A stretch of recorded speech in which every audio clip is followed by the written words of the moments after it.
Many thanks to our dear guest, Dr. Zakir Naik. I may ask Dr. Muhammad Naik to proceed to the stage to control the questions, please. Jazakallah. May God reward you for your rapt attention and keen interest for the talk of the day. Now we would have the presumably more interesting session, a dialogue, an interaction, a cross-checking of the speaker for what he says, the question and answer session. To derive more benefit in the limited time that we have available with us today, we would kindly request you to observe the following rules. Your question to the speaker should be on the topic itself, similarities between Islam and Christianity. Your question should be brief and to the point, preferably in one or two short sentences. You may ask only one question at a time. For your second question, you are requested to kindly go at the back of the queue and await your turn. The organizers have 4 microphones arranged in the hall for your questions.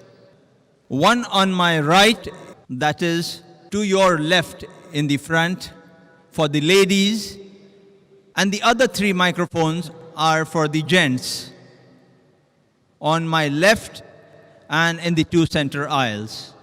You are kindly requested to queue up at the microphone for the open question and answer session if you wish to ask a question to the speaker. The first preference for questions would be offered to our esteemed guests who are non-Muslims so that we give more opportunities to pressing doubts as we have a scholar of comparative religion before us today. May I request volunteers to kindly see that the questioners speak into the mic, preferably 4 to 5 inches away from the mic, so that all can hear the question clearly. And lastly, may I request you to kindly state your name and profession so that the speaker may answer you in a more befitting manner. Yes, are the questioners ready at their mics? Dr. Zakir would be at this microphone. I would conduct the proceedings as the coordinator and host of the session from the seat on the left. And as I take my seat and the questioners get ready, may I take this opportunity to thank the Dubai International Holy Quran Award and its committee, and especially the activities in charge, Brother Arif Julfar, for their tremendous efforts in having such a wonderful program going on before us. May we have the first question as I leave the floor open for you to ask the questions to Dr. Zakir and he to respond to you. May I request the non-Muslims to be given the first preference, and maybe start with the ladies first on the microphone, then we go in clockwise performance. The second question on that mic, third in the center aisle here, fourth here, and so on in a circular manner. And as a secondary preference, after the questions on the mics are over, we would give opportunity for the questions on slips. But of course, the bold and the courageous have to be given a preference first, and then would be the question on the slips to the people who would prefer not to come on mic. Any questions from the ladies? Preferably a non-Muslim? Yes. May you state your name and profession before Dr. Zakir. My name is Salha. I'm a singer.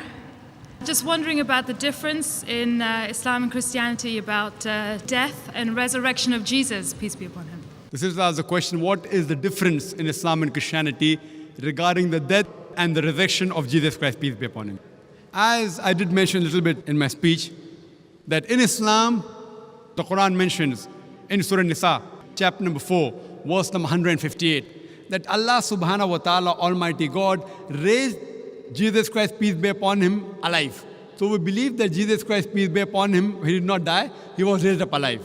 The same thing if you read in the Bible. I've given a talk and had a debate that was Christ really crucified. And we believe that Jesus Christ, peace be upon him, he was not crucified. Even from the Bible I can prove that, but that requires time. So what we believe, that even the Bible does not mention that Jesus Christ, peace be upon him, died on the cross. But there's a difference in the reading of the common Christians. They said that Jesus Christ, peace be upon him, was crucified. For that you can see my debate, was Christ really crucified?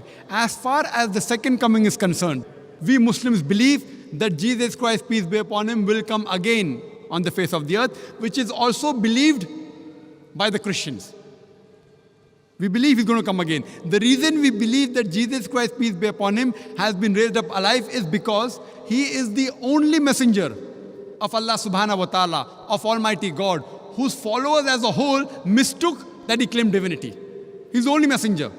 So because his followers as a whole, they had a misunderstanding that Jesus Christ, peace be upon him, claimed divinity. That's the reason Almighty God has raised him up alive. And in his second coming, it's mentioned in the Quran, in Surah Ma'idah, chapter number 5, verse number 116. He will say, and he will tell Almighty God, you be my witness. I never told them to worship me, but I said, U'budullah, worship Allah, Rabbi wa Rabbukum, who's my Lord and your Lord. And similarly, it's mentioned, if you read the Gospel, it's mentioned in the Gospel, in his second coming, Jesus Christ, peace be upon him, many people will say, oh Lord, did we not do wonders and miracles in your name? So Jesus Christ will say, ye men of iniquity, ye sinful people, you depart from here, I don't even know you. So Jesus Christ, peace be upon him, in his second coming, he will come to testify that he never claimed divinity, but he was the messenger of Almighty God. Hope that answers the question. We request the non-Muslims, this is the opportunity, you can ask any question. Please feel free to ask any question. Even if it's a criticism, I can take it, I'm young, I can take it. Even if it's any question against Islam, any doubt that you have, this is the opportunity. Please feel free. You will rarely get such opportunity. You're most welcome to ask any questions for the non-Muslim, even if the question is outside the topic I'll entertain. So if you have any questions regarding the topic, similarities between Islam and Christianity, or any other question on Islam, this is your opportunity. Please feel free. You're most welcome to ask any questions on Islam and comparative religion. Yes, brother, your name and your profession. My name is Jack Elphinstone, and I'm an engineer. In your talk earlier, you mentioned that one of the reasons you should visit Mecca in your life is because that was the first place that Allah was worshipped. But we know that Allah was worshipped long before, where in Adam, Noah, and Moses, and many prophets worshipped Allah. But that wasn't in Mecca. So explain for me, clarify, was Mecca the first place that Allah was worshipped or before? The brother asked a very good question, that it's mentioned in the Bible and also mentioned in the Quran. The Bible says, blessed are those people who visit the valley of Bakka, that's Mecca. And the Quran says in Surah Al-Imran, chapter 3, verse 96, that the first place of worship was Makkah. The brother asked the question that there were many prophets who came before Prophet Muhammad, peace be upon him. You know, Moses, Jesus, Abraham, Adam, peace be upon them. So how can Mecca be the first place? Brother, Prophet Muhammad, peace be upon him, he was not the first messenger. He was the last and final messenger. And Mecca was there much before. It was not the sacred place after Prophet Muhammad was born, peace be upon him. It was earlier. Makkah was a sacred place of worship much before. It's mentioned in the Quran that Abraham, peace be upon him, he rebuilt along with his son, Ishmael. They rebuilt the Kaaba. And the hadith mentioned it was even there at the time of Adam, peace be upon him. So it's coming right down the ages. So it was there right before. Therefore the Quran says the first place of worship is Makkah. And later on, when the Qibla was towards Masjid Aqsa, then later on it was brought to Makkah. But the first earlier place of worship was Makkah. Then it came back to Makkah. Hope that answers the question, brother. Any non-Muslim like to ask a question, they're most welcome to come up to the microphones. Yes, brother. My name is Rahul Bhatia. I'm an engineer by profession. I have a question. that has been in my mind for quite a while now. The Noble Quran says, let there be no compulsion in religion. That's point number one. And point number two is that the punishment for a Muslim who wants to come out of Islam, God forbid, is death punishment. According to me, this signifies a virtual compulsion in the mind that this is the punishment which will be given to me, so hence I cannot do it. And this kind of, I just need some clarification. I'm sure there is a clarification on this point. That's a very good question. He hasn't given the reference. First, he quoted the verse of the Quran from Surah Baqarah, chapter number 2, verse number 256, which says, La ikraha fid deen, there is no compulsion in religion. And that is part of the deen, that you cannot force anyone, you cannot compel anyone with the point of the sword or the point of the gun. His next question is that if any Muslim leaves his religion and becomes a non-Muslim, becomes an apostate, then the penalty is death. So isn't this a sort of compulsion? Before I give the answer, I would like to mention that every country has its own law, its rules and regulation. And most of the countries, one of the highest punishments is for treason. For example, if a person is working in the army and if he leaks the important thing of the country, all the vital points and the information to the enemy, it is called as treason. Most of the countries, if anyone does treason, sells the important blueprints and documents of the country to the enemy, many of the countries, it is death penalty, many of the countries have life imprisonment. So now if I tell that what kind of a country is this, in where I'm compelled by the country not to do certain things, what is wrong is wrong. So here also, if a Muslim becomes a non-Muslim, it's only in the Islamic state of law if that Muslim who becomes a murtad and then propagates his new faith and deceives the people, that's the time this penalty is put. For example, if in a school, if I appoint a teacher, mathematics teacher, she is teaching 2 plus 2 is equal to 4, then tomorrow she teaches 2 plus 2 is equal to 5. So, but naturally I won't keep her in my school. The same way, the punishment for such a murtad in Islamic state, it is death. This will not be called as compulsion. It will be a person who has strayed away from the truth to the falsehood. But as far as making anyone accept Islam, no Muslim can force any non-Muslim to accept Islam at the point of the sword or at the point of the gun. What we have to do is we have to convey the message. If you like it, you accept it. If you don't like it, no problem. Our job is to convey the message. It's mentioned in the Quran, Surah Ghashiyah, chapter number 88, فَذَكِّرْ نَمَّا أَنْتَ مُذَكِّرْ. Our job is to deliver the message. We have to deliver the message in the best way, with hikmah and with husna, with most beautiful preaching. Whether the other human being, non-Muslim, accept or not, it is not under our control. We cannot force anyone to accept Islam at the point of the sword, the point of the gun. But that what you're talking is a different case in a state of Islamic law. Like as I gave you an example where a person working in army, if he sells the secrets of the country, then the penalty is somewhat similar. Hope that answers the question, brother. Right, okay, yeah.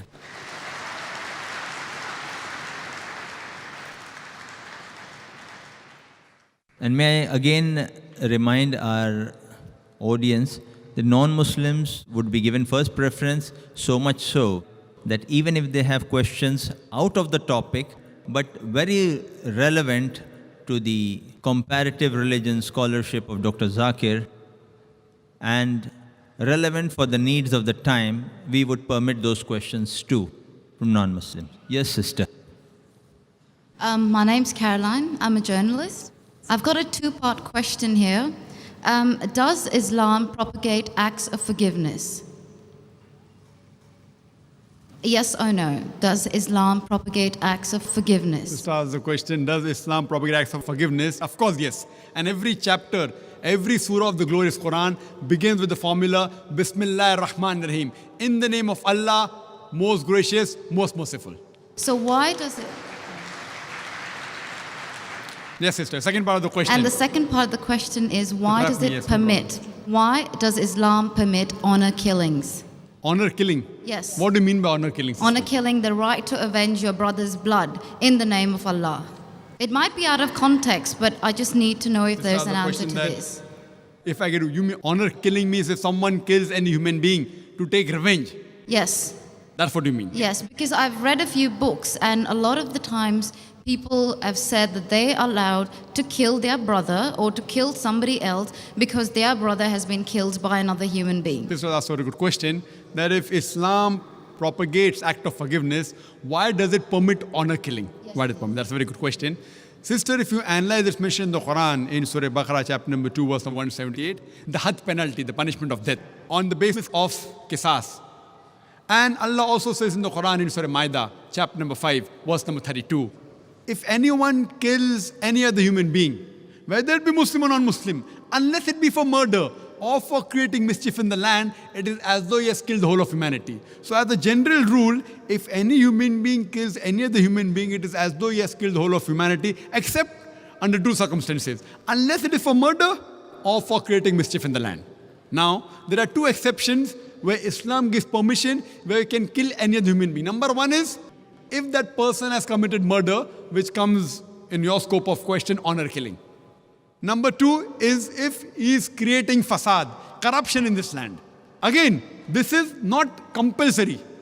If someone kills someone, it's not compulsory he has to be killed. Islam also says that if the relatives of the person who has been killed, if they take blood money, if they forgive the killer, that person who has killed can be forgiven. But under normal circumstances, if he's killed someone and if I want death on that, because for death, again the punishment is death. Like as it's mentioned earlier in the early scriptures, even in the Bible, an eye for an eye and a tooth for a tooth, it keeps on continuing. Here what we realize, that suppose I know of a human being who's killing other people, innocent human being. If I don't kill him, he will keep on killing other human beings. So that law is not only in Islam, it's the law of most of the countries. That if homicide is done, if someone has murdered someone, in many countries, he should be put to death or there's life imprisonment. Even in Islam, that if he's killed someone, if required, he can be killed. But the relatives of the person even can forgive the person, if they want. If they want, they can forgive the murderer. But if they want that he should be put to death, then he'll be put to death. And the second case where a person can be killed is if he's causing corruption in the land. For example, if someone is committing rape. Now rape is nothing but causing corruption in the land. So in this case, that person should be put to death. Because the sin is so heinous. It is such a big crime that there is no other punishment but death penalty. And I've asked this to many non-Muslims, that God forbid, if someone rapes your mother, and if you are made the judge, and if the rapist is brought in front of you, what punishment will you give him? And 100% of the non-Muslims, they told me that we will put him to death. Some went to the extreme of saying we will torture him to death. So why these double standards? You know, in America, which happens to be one of the most advanced countries in the world, according to the FBI statistics, in 1990, every day on average, 1,756 cases of rape took place. According to 1996 statistics, US Department of Justice, every day 2,713 cases of rape took place. 1990, 1,756. 1996, 2,713. Maybe the Americans got more bold. That means every 32 seconds, one rape is taking place in America. We are here in this auditorium for the past about 3 hours. Already more than 300 rapes may have taken place in America. So Islam has a system of hijab, which I mentioned in my talk. That when a man looks at a woman, he should lower the gaze. The woman should follow the Islamic hijab, which I mentioned earlier. After that, if any man commits rape, he gets capital punishment. Even the American law says that 7 years rigorous imprisonment for a rapist, but most of the time he's let free. So when you ask even a non-Muslim, what punishment will you give? 100% say we'll put him to death. There was one American who was a smart aleck. In America, he told me, Brother Zakir, first I will give him 5 years rigorous imprisonment. I told him, do you know, according to the statistics of America, out of those that commit rape, after they imprison and after they're let free, more than 95% commit rape again. So if you want your daughter and your mother to be raped again, you're most welcome. I don't want that. So he said, if that's the case, in the first time itself, put him to death. So in such cases, where there's corruption of land like rape, etc., Islam gives permission, death penalty can even be given for that case. Hope that answers the question, sister. Yes, brother. Assalamu alaikum, sir. My name is Praveen Kumar, and I am a computer programmer by profession. First of all, I would like to thank you for delivering such a wonderful lecture. And my question is, From your presentation, it's very crystal clear that whatever the righteous path set in the Islam, it's also set in the Christianity. So why not a Muslim or a Christian take up both and take the good deeds in both the things and follow it? The brother asked a very good question and a very important question, and a chance to clarify my talk also. Asked a very good question. That if everything is good, I've talked about similarities in Islam and Christianity, everything is good, so why don't we take the good of the religion? That's what I've done. I've taken the good of Christianity, that is the Bible. I can give a talk, a longer talk, differences in Islam and Christianity, which I don't intend doing. There are many things which I don't agree with the Bible. Many things, because I don't consider the Bible as a whole to be the word of God. We believe in the Injil which was revealed to Jesus Christ, peace be upon him. But the present Bible is a corrupted form of the original revelation which was given to Jesus Christ, peace be upon him.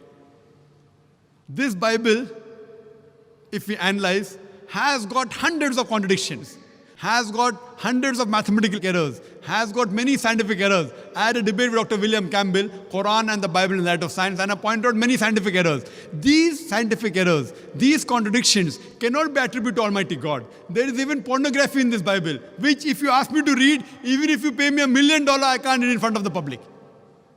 Pornography. Ezekiel chapter number 23, and I can quote the references, but I cannot read it.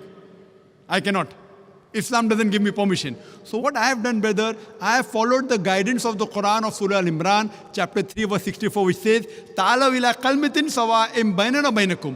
Come to common terms as between us and you. At least what is common, we agree to follow. What is not common, we'll discuss it later on. See, when we have an interfaith dialogue, I disagree with the way interfaith dialogue takes place in different parts of the world. There is a Christian who comes and says, all religions are good, Islam is good, Christianity is good, Hinduism is good. Then a Hindu comes and says, Islam is good, Christianity is good, Hinduism is good. Then a Muslim comes and says, Islam is good, Christianity is good, Hinduism is good. Then when I ask the question, will that Christian priest give up Christianity and accept Islam if both are the same? The answer is no. Will the Hindu give up his religion and become a Christian? The answer is no. Will the Muslim give his religion and become a Hindu? The answer is no. It is nothing but hogwash. What I have done, I asked the people, at least let us agree that one scripture in the world is 100% the word of God. No one will have problem in that. The Hindu will say, okay, I don't mind accepting my scripture, the Veda, to be the word of God. 100% correct. The Christian will say, I have got no problem. I wouldn't mind accepting Bible to be the word of God. The Muslim will say, I have got no problem. I wouldn't mind accepting Quran to be the word of God. Now, take out the common factors in all these major world religious scriptures. At least agree to follow what is common. All the major world religions, they say there's one God. They say idol worship is wrong. All the major world religious scriptures say that the last and final messenger to come is Prophet Muhammad Sallallahu Alaihi Wasallam. So when we analyze, I say, let us at least agree to follow what is common. All the major religions speak about modesty, even Hinduism. And earlier when I had come to Dubai last year, I gave a talk on similarities between Hinduism and Islam. Even Hinduism says there's one God, idol worship is prohibited, Muhammad Sallallahu Alaihi Wasallam is going to come. Prophet Muhammad, peace be upon him, is mentioned more than 100 places in the Hindu scripture. Even Hindu scripture says that you should be modest, the woman should be completely covered, there should be covered, polygamy is allowed in Hinduism and Christianity as well as in Islam, about modesty, not to have alcohol, not to gamble. That doesn't mean everything of Hinduism is correct. Similarly, everything what today the Christians follow is not correct. What I have done, I have used the Furqan. Quran is the Furqan, the criteria to judge right from wrong. What is matching with the Quran, I have got no objection in accepting that to be correct. What contradicts, I disagree. There is certain things mentioned in the Bible. The prophets, they did incest with the daughter. Now how can I agree that Prophet Lut, alayhi salam, Prophet Lot, did incest with his daughter? I can't agree with that. What I say, this portion cannot be the word of God. It is adulteration. It is a corruption. It's a fabrication. Therefore, I'm saying that if you read the Bible, there's something like the red letter Bible. This is a red letter Bible. Red letter means all the words that Jesus Christ, peace be upon him, spoke are in red. And if you compile them, it will hardly be 2 columns of the newspaper. Very little, a small percentage. What I'm trying to tell, that at least let us agree to follow what is common. That doesn't mean I agree everything of the Bible. Because the today's Bible is not maintained in the original form. Why? Because all the previous scriptures, as I mentioned in my talk, were supposed to be meant for those people and for that time. Today, you have to follow the last and final message, that is the glorious Quran, and the last and final messenger, Prophet Muhammad, peace be upon him. Irrespective whether they're born in India, or Pakistan, or America, or UK, or UAE, or Saudi Arabia, you have to follow the last and final revelation, the Quran, and the last and final messenger, Prophet Muhammad, peace be upon him. You tell me to take the good points, I've taken the good points of Christianity. As far as Islam is concerned, I don't know a single bad point. You point out to me, and I will give you the reply. I challenge anyone to point out a single verse of the Quran which is against humanity. Don't point out the Muslims. I'm not here to support the Muslims. I'm here talking about Islam.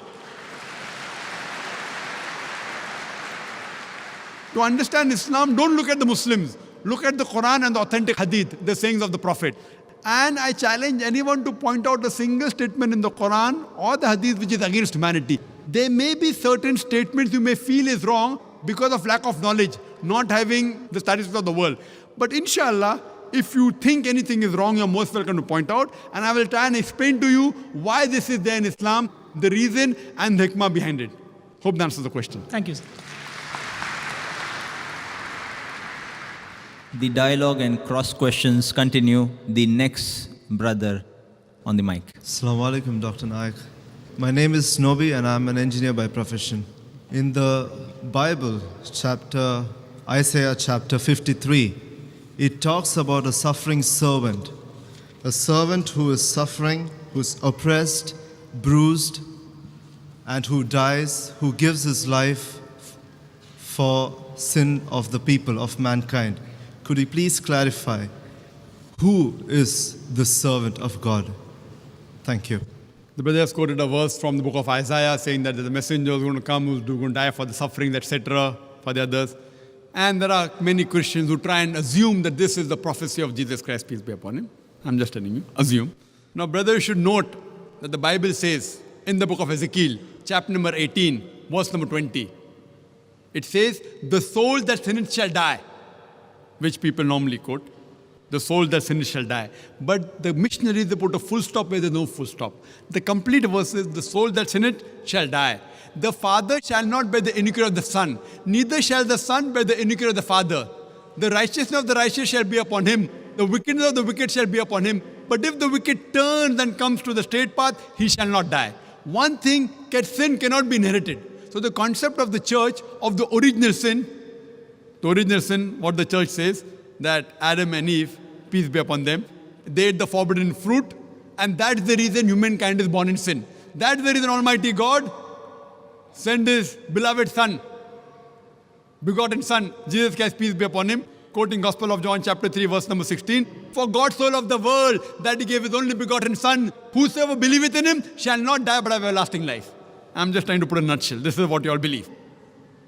Now coming to the question of the original sin. The concept of original sin is nowhere to be found in the Bible. It is the teaching of the church. According to the Ezekiel chapter 18, verse number 20, it says, the soul that sins shall die. The father shall not bear the iniquity of the son, neither shall the son bear the iniquity of the father. The wickedness of the wicked shall be upon him. The righteousness of the righteous shall be upon him. But if the wicked turns and comes to the straight path, he shall not die. So based on this Ezekiel chapter 18, verse number 20, it completely negates the original sin that is propagated by the church. The Quran too says, no bearer of burden can bear the burdens of the others. No bearer of burden. So surely sin is not inherited. Eve tempted Adam to eat the forbidden fruit. Adam ate the forbidden fruit, may peace be upon them. Did Adam, peace be upon him, ask me before eating the fruit? Did he ask me? No. So why should I be held responsible? If he had asked me and if I told him yes, then you can catch my collar. Now Adam didn't ask me before eating the forbidden fruit, peace be upon him. So why should I be held responsible? How can God be so unjust? Allah says in the Quran in Surah Nisa chapter 4 verse number 40, Almighty God, Allah subhanahu wa ta'ala, is never unjust in the least degree. So sin is not inherited. So your concept of saying that this refers to Jesus Christ is totally wrong. And Jesus Christ, peace be upon him, that's the concept teaching of the church, that for God so loved the world that He gave His only begotten Son. See, son, if you analyze in the Bible, Almighty God has got sons by the tons. It says Abraham was the son of God, Ephraim was son of God, Isaiah was son of God. As many people that are led by the Spirit of God are sons of God. So Bible has got sons by the ton. But the Christians say that no, Jesus Christ, peace be upon him, not normal son, he's the begotten son. Gospel of John, chapter number 3, verse number 16. For God so loved the world that he gave his only begotten son. Whosoever believeth in him shall not die but have everlasting life.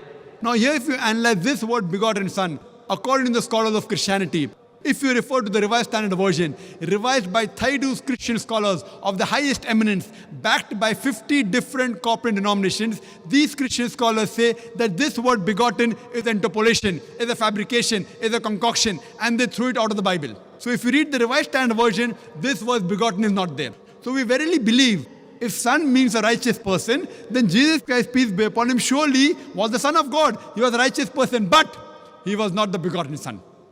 And this concept of inheriting sin is nowhere to be found in the Bible. It's the teaching of the church. In fact, Bible negates this concept.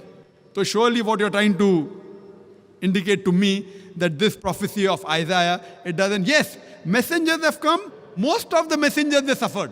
Whether it be Moses, peace be upon him, whether it be Jesus, peace be upon him, whether it be Prophet Muhammad sallallahu alaihi wasallam, peace be upon him. All the messengers, they suffered. And the hadith of the Prophet, that the maximum that were put to test among the human beings are the messengers of Allah.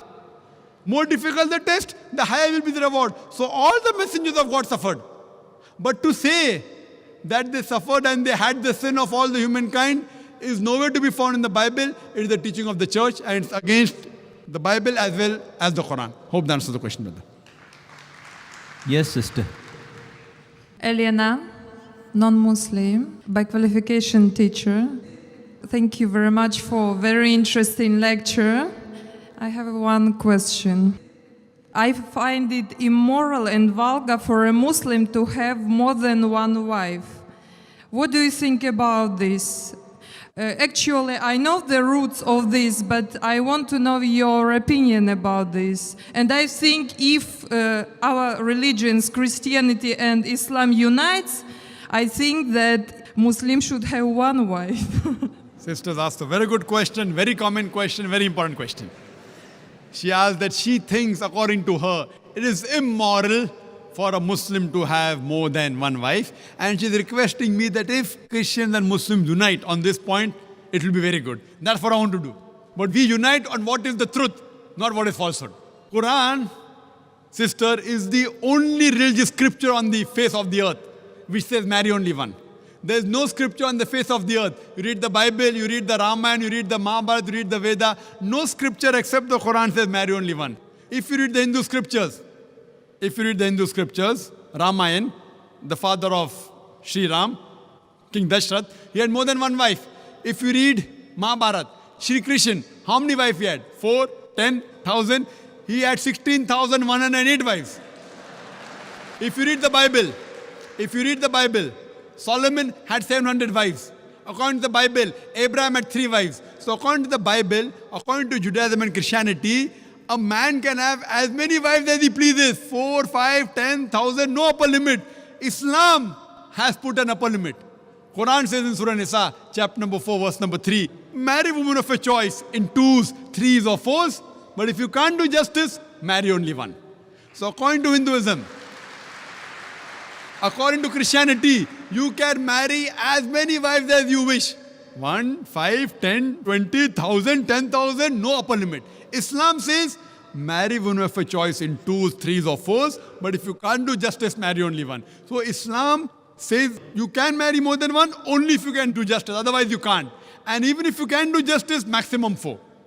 Now let's analyze what Quran says. Quran says in Surah Nisa, chapter 4, verse 129, it is difficult to be just between your wives, therefore do not turn away from them altogether. So many people have a misconception that in Islam, it is compulsory to have 4 wives. It's not compulsory to marry more than one wife, sister, is optional. It's mubah. But if you marry more than one wife, and if you can't do justice, then you have a problem. Now let us understand what are the logical reasons, sister. I'll give the logical reasons, and then if you want, you can counter question. The logical reason why Islam gives permission for some people to have more than one wife. Now, by nature, if you analyze, male and female are born in equal proportion. But You ask any pediatrician, any medical doctor of the children, he will tell you that the female child can fight the germs and the diseases much better than the male child. So there are more male children dying as compared to female children. As life goes on, there is death due to cigarette smoking, death due to various other diseases, death due to alcoholism, death due to war, death due to accidents. There are more males dying as compared to female.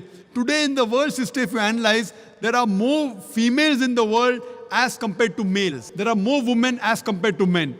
Except in a few third world countries like India, where I come from, the female population is less than the male population. It is because of female feticide and female infanticide. If you stop this evil practice of female feticide and female infanticide, even in India, the population of the females will outnumber the male population. Today, according to statistics, in New York alone, there are more than 1 million females more than males. In USA alone, there are 7.8 million females more than males. In Germany alone, there are 5 million females more than males. In UK alone, there are 4 million females more than males. In Russia alone, there are 9 million females more than males. And God alone knows how many millions of females are more than males throughout the world. Suppose I agree with you hypothetically that one man should marry only one woman. And if my sister happens to live in America, and if the market is saturated, or if your sister happens to live in America, and if the market is saturated, every man has found a woman for himself. Yet there will be 7.8 million females who will not find life partners.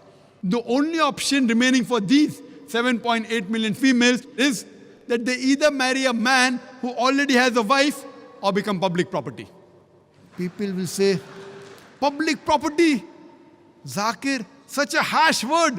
It is the most sophisticated word I can use. I can't use a better word than that. You either marry a man who already has a wife or become public property. There's no third option. So now if we analyze in USA, according to American statistics, a common American on average has 8 different sexual partners before he settles down with one. That means some may have 2, some may have 10, some may have 20. 8 different sexual partners before he settles down with one. And you can have as many mistresses as you want. 1, 10, 20, no problem. But legal wife more than one, it doesn't go down the throat.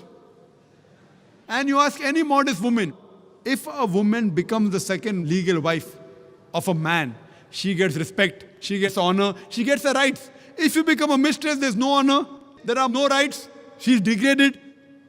So Islam has the solution to the problems of humankind. Today, there are more women in the world than the men. According to me, Islam has permitted some men to have more than one wife so that the woman can live modestly.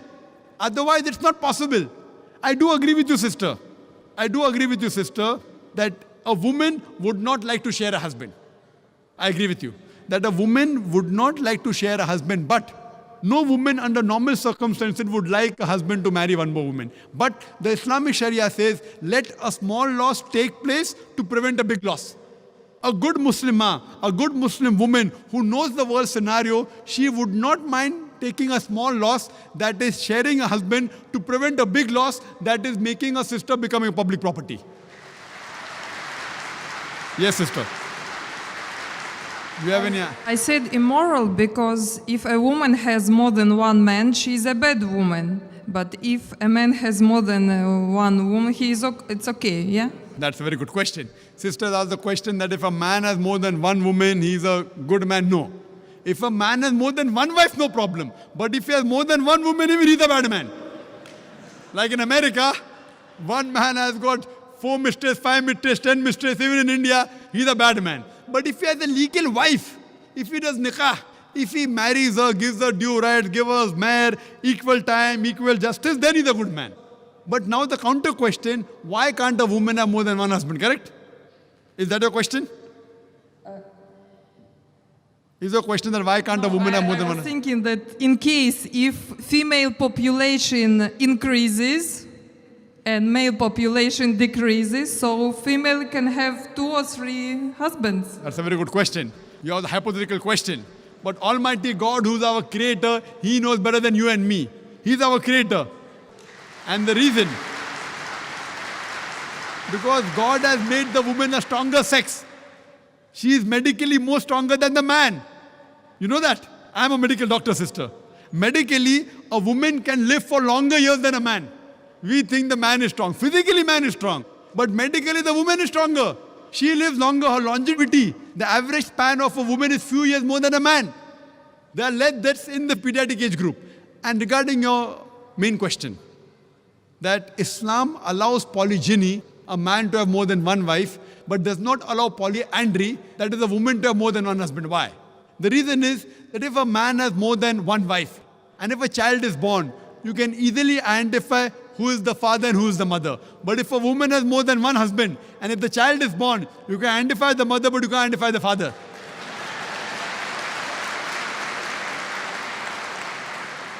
So if you go to admit your child in the school, what is the name of the father? You may have to give two names. Now we know that medical science is advanced. By DNA, genetic coding, we can come to know who the father, but that is now, not in the past. Islam is there since time immemorial. And this is not the only reason. Furthermore, there are various other reasons. Man is biologically more sexual as compared to the woman. Thirdly, a man can do the role of a multiple husband as compared to women doing a role of multiple wives. Because she undergoes menstrual cycle, there are various psychological changes which it will be difficult for her to do the role of multiple wives. And furthermore, today's science tells us that if a man has more than one sexual partner, and if they're loyal to them, like if a man has more than one wife, more than one sexual partner, and if all of them are faithful to each other, the man does not, neither the woman develop any sexual transmitted disease. But if a woman has more than one sexual partner, if she has more than one husband, then the sexually transmitted disease will emerge. She will have that disease and she'll retransmit it back to the husband. So even medically, it is not good for a woman to have more than one sexual partner. Hope that answers the question.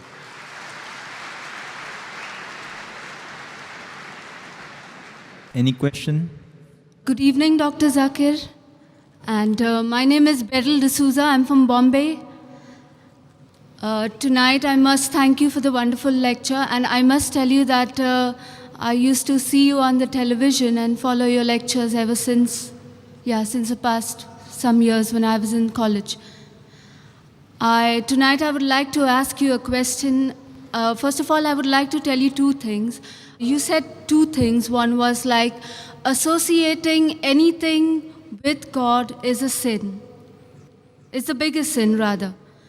The second thing you said, that the form of prayer is that the Muslims follow, is that you put your forehead down and it humbles yourself.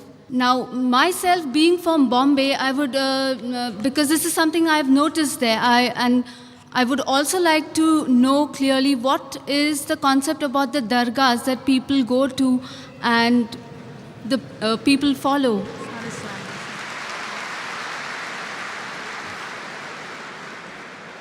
The sister asked a very good question. You're asking a question regarding the Muslims now. And it's a very intelligent question. She says that in Islam, if associating partners with God is the biggest sin, and the best form of worship is to prostrate, then what happens in dargahs? People go to dargah and they prostrate. So is it right or is it wrong is the basic question.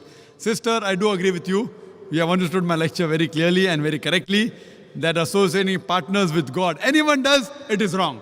Whether he calls himself a Muslim or non-Muslim, whether he calls himself John, Abdullah, Zakir, Muhammad, anyone who associates partners with God, he is doing the biggest sin. And we can prostrate to no one but to Almighty God. So anyone who prostrates to anyone besides Almighty God, he is doing shirk. He is associating partners with God. So if any human being goes to any grave and he prostrates to that grave and he worships that grave, he is doing the biggest sin, irrespective whether he calls himself a Muslim or non-Muslim.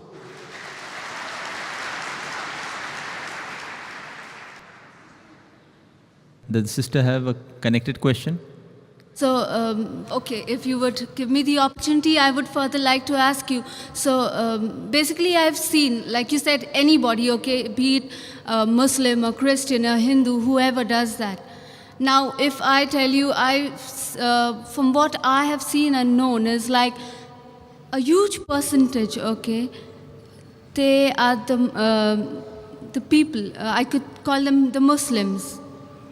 They go to the dargahs. Then what would you have to say about it? So as far as the Arabic word Muslim is concerned, a true Muslim is a person who submits his will to God. A true Muslim will never bow down to any grave. I am aware, sister. I wouldn't say that you're wrong, you're right, that there is quite a large quantity of so-called Muslims who bow down to these graves, what do I have to say? I feel they are doing wrong, they are doing shirk, they have to change. And that's what in my talks I even tell them, that if you want to go to a grave, the Prophet said that you can go to a grave, it reminds you of your akhirah, that one day you have to die. So when you go to a grave, you can pray for the person, but you can't pray to him. You can pray for him, that may Allah give him Jannat-e-Firdaus, may He forgive his sins, etc. But you can't pray to him. Prayers should only be to Allah subhanahu wa ta'ala. Iyaka na'budu wa iyaka nasta'in. They alone we worship, they alone we ask for help. So my talks are even targeted to these Muslims, and I tell them also that I have given other talks, that you should not worship, you should not prostrate to graves. This is wrong, it's a big sin. And alhamdulillah, summa alhamdulillah, since you are from Bombay, I am also from Bombay, there are thousands of youngsters, mashallah, after my talk, who have stopped worshipping graves. Alhamdulillah. Hope that answers the question. Yes, brother. My name is Lee. I'm a student. My question is that earlier you mentioned that Jesus is also a Muslim because he submits to the will of God. And this is regardless of the fact that he drank alcohol, he didn't pray 5 times a day. You know, the only action he did was submit to the will of God. So, given that thinking, that logic, wouldn't that mean that any person of the book, Christian or Jew, is in fact a Muslim, as long as they agree to submit to the will of God? Whether if I understood your question correctly, you said any person, whether Christian or Jew, etc., who submits the will to God is a Muslim. Yeah, as you said about Jesus, you said Jesus is a Muslim That's right. for that reason. But whether, I do agree with you, anyone who submits the will to God in Arabic, you call him a Muslim. But you should first know what has God commanded us. If you think something else, if you read a scripture which is not the word of God and start thinking or submitting a will to God by following a scripture which is not the word of God, then you are not a true Muslim. So first you have to identify what has God commanded us. And if you do a comparative study of all the scriptures of the various world religions, you will find out, if you use the test of science, logic, etc., the only scripture that passes the test is the last and final testament. If there's something like Old Testament and New Testament, the Quran is the last testament. So, if you want to truly submit your will to God, first you have to find out who is this true God, what has He commanded us, and after that you have to submit your will. So therefore, when I say a true Muslim is a person who follows the commandments of Almighty God. Now Jesus Christ, peace be upon Him, was a messenger of God. He directly got revelation from God. So surely he followed the will of Almighty God. So today also, if a Christian, supposedly, what the talk is based on, that at least let us agree to follow what is common in your scripture and my scripture. Suppose you will say Bible is the word of God, I am saying Quran is the word of God. So let us agree to follow what is common. What is different, keep it aside. So your Bible says believe in one God. So if you believe in Trinity, you are going against the Bible. The word Trinity does not exist in the Bible, but it's in the Quran. Quran says in Surah Nisa chapter 4, 171, Wala taqulu salasa, don't say Trinity. So if you believe in Trinity, you are going against the Bible. For the Bible says that you should not do idol worship. Bible says you have to believe in the last and final messenger. Jesus Christ, peace be upon Him, said in the Gospel of John, chapter number 16, verse number 12 to 14, I have many things to say unto you, but ye cannot bear them now. For He, when the Spirit of truth shall come, He shall guide you unto all truth. He shall not speak of Himself. All that ye hear shall He speak. He shall show you things to come. He shall glorify me. So if you are a true follower of the Bible, you have to follow in the last and final messenger, Prophet Muhammad, peace be upon him. That means you have to follow the Quran and the sayings of the Prophet. So if you follow the Quran and the sayings of the Prophet, you become a Muslim. So my talk is based on, let us agree to follow what is common. Difference is, as I told earlier, I can give a talk on hundreds of contradictions in the Bible, which I don't intend doing. There was a person who wrote a book in USA, Dr. William Campbell, that there are 30 scientific errors in the Quran. I went to Chicago and had a debate, and I clarified all his misconception. And when I pointed out 38 scientific errors in the Bible, he could not reply to any. So I cannot attribute these errors to Almighty God. So first I have to identify which is the book of God, and then follow it. So even if you agree for sake of argument that Bible is the word of God, even then you have to follow the last and final messenger, Prophet Muhammad, peace be upon him. So let us agree what is common in both the scriptures, and let us agree at least implement on that today and come to common terms. Hope that answers the question. Yes, brother. Good evening, Doctor. My name is Daniel. I'm a student. The 54th verse of the 7th chapter of the Quran says that Allah created the earth, the heavens and the earth in 6 days. And the 42nd chapter, verses 9 to 12, clearly state that Allah created earth and heaven as it is today in 8 days. What is your reply to that? The brother asked a question asked by Christian missionaries against the Quran. And there are several places in the Quran where it says Allah has created the heavens and the earth in 6 days. What the brother is referring, chapter number 41, verse number 9 to 12. He is saying that the Quran says that the heavens and the earth was created in 8 days. The word 8 is not there in the Quran. What it says, I'll tell you. The Quran says that Allah subhanahu wa ta'ala is the one who has created the heavens and the earth. And all those who differ, there are people who are bound to differ, are the ones who do shirk. And the verse continues, Almighty God created the earth in 2 days, and Almighty God created the sustenance on the earth, the mountains, everything else, in 4 days. And verse number 11 of chapter number 41, Summa. Most of the translations say after. It means various other things. Then Almighty God created the heavens in 2 days. Now, normally a person reads 2 plus 4 plus 2 is equal to 8. But the word 8 is not there. God Almighty created the heavens in 2 days. Now, if we know Quran, we'll be able to reply. If a person does superficial reading, he may get misled. And Quran says, those people who try to mislead the people with this verse are those who associate partners with God. So Almighty God knows that people will use these verses of the Quran to mislead the people. The reply to the query. The reply is that Almighty God created the earth in 2 days. They created the sustenance, the trees, the mountains, and in due proportion in 4 days. Summa. Summa in Arabic can also mean simultaneously. It doesn't have to mean after. It can mean that, it can mean simultaneously Almighty God created the heavens in 2 days. For example, if I tell you, I'm going to construct a building 30 stories high in 6 months. That's my statement. If you go into details, I tell that I will be creating the basement, the foundation of the building in 2 months, and the structure in 4 months, all the 30 stories. Simultaneously, when I'm creating the foundation, I will even create the compound wall in 2 months. So basically, while I'm creating the foundation, I'm even creating the compound wall. That doesn't mean it is 2 plus 4 plus 2, 8 months. It is while I'm creating the foundation, simultaneously I'm even creating the compound wall. So actually my building will be constructed in 6 months, not 8 months. So similarly, when Allah says, when He created the earth, He even created the heavens. So the 2 days of the earth, simultaneously Allah creates the heaven. That's the reason Allah says in the Quran, in Surah Anbiya, chapter number 21, verse number 30, Avalam yaral lazina kafaru. Do not the unbelievers see anna samawati wal arda kanat ratkan fataknahuma, that the heaven and the earth were joined together and we clove them asunder. So Quran says we created the heaven and the earth simultaneously. فَفَتَقْنَاهُمَا, we clove them asunder. This is nothing but the Big Bang in a nutshell. Today, Big Bang tells us that the whole universe was one primary nebula. Later on, there was secondary separation, which gave rise to galaxies, the stars, the planets, the earth on which we live. So, based on Big Bang, science even doesn't disagree with the Quran, that when the heaven was being created, the earth was being created simultaneously. So, the first 2 days and the last 2 days are simultaneously. So there's no contradiction, it's a contradistinction. Contradistinction means giving other facets of the thing. It is not contradiction. Contradiction means two things with the opposite.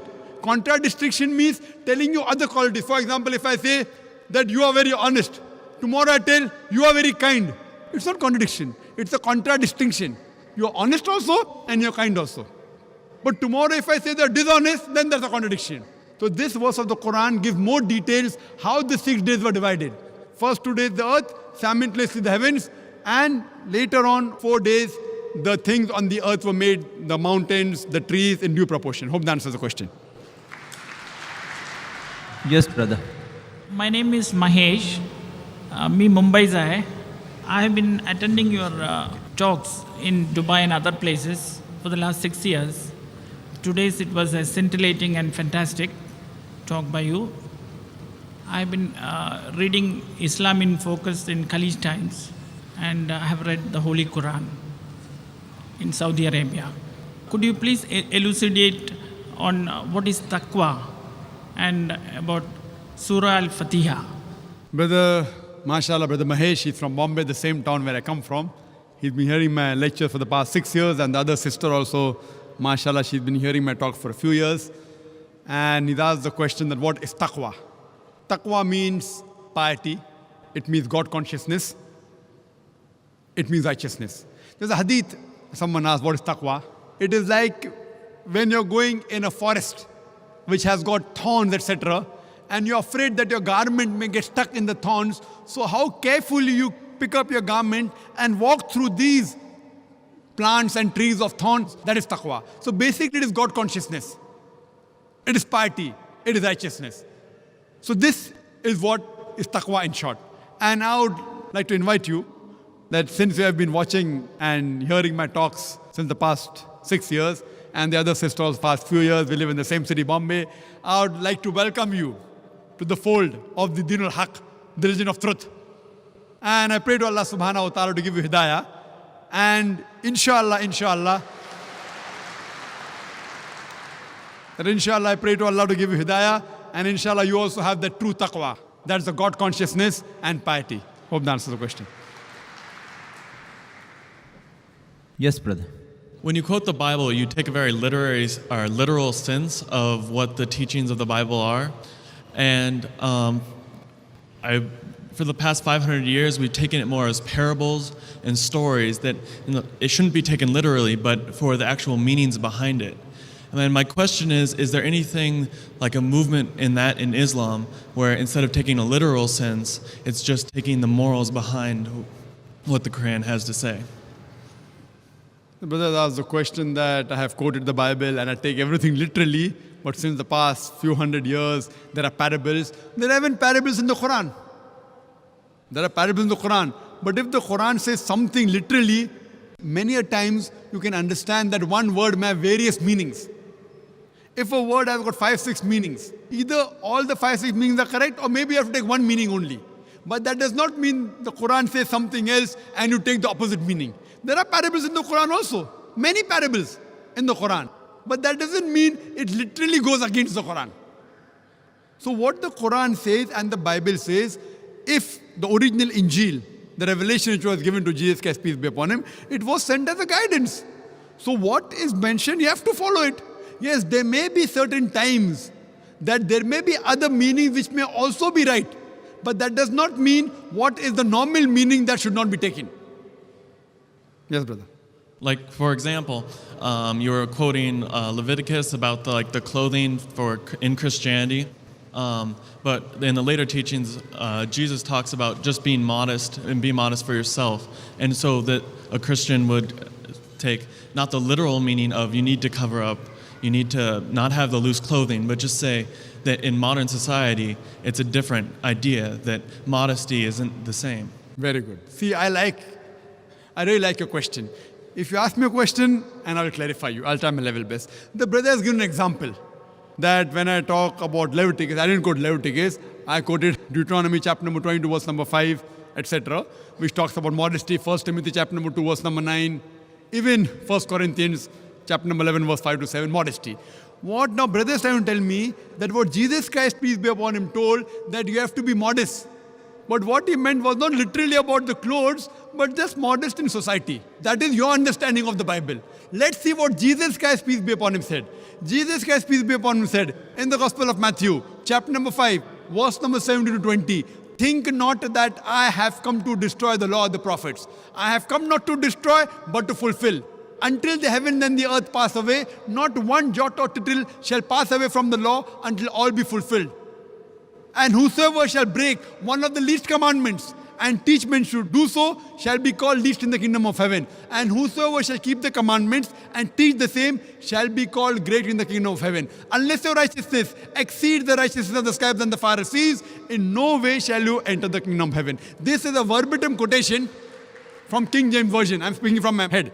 It's a verbatim quotation from King James Version, Gospel of Matthew, chapter number 5, verse number 17 to 20. So Jesus Christ says that even if you break one jot or tittle from the law, from the Old Testament, you shall not enter the kingdom of heaven. So when the Old Testament says the woman shall not wear clothes that which pertain to a man, and a man shall not wear clothes that which pertain to woman. Now tell me, Brother Zakir, that's the literal sense. Now the society is changing.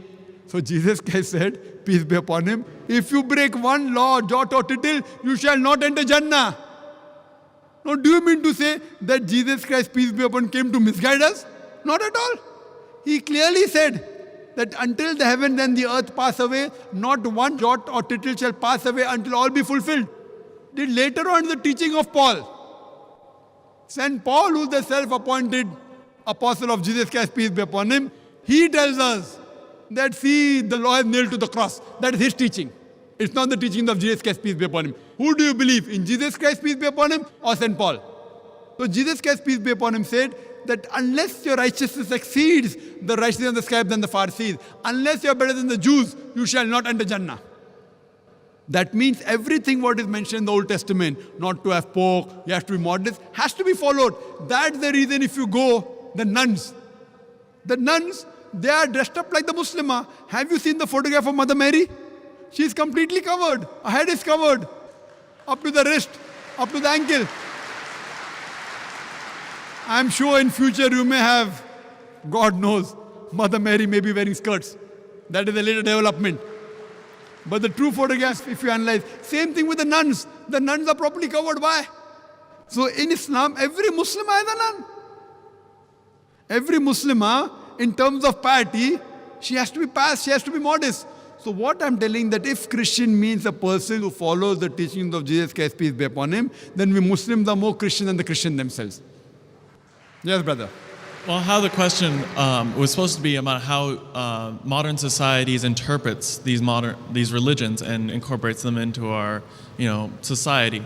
So if we're interpreting them not as a literal sense, we're going to listen, like the scripture you quoted, it would just say, it would be how you feel that Jesus meant by that saying, which would be that we should follow the teachings of the Old Testament and maybe not literally, and we should think about what he means by the laws of what to wear. So when he says follow all this or you can't go to heaven, modern person after the Reformation would think would be that it's what he interprets it Brother, as. if I agree with you that in every modern age we try and reinterpret, then what's the use of the Bible? What is the use of the Quran? If you're going to reinterpret, keep on reinterpreting into modern age and what the modern society believes, you're going to put the Bible into that shell.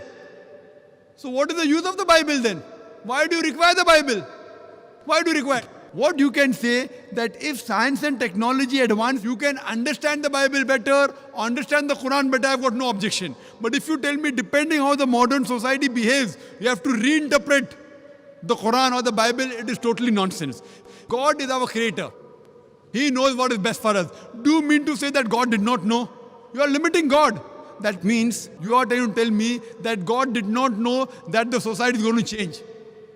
If you analyze the Quran, though it was revealed 1400 years ago, you cannot point out a single verse of the Quran which is against modern established science. Do you know that?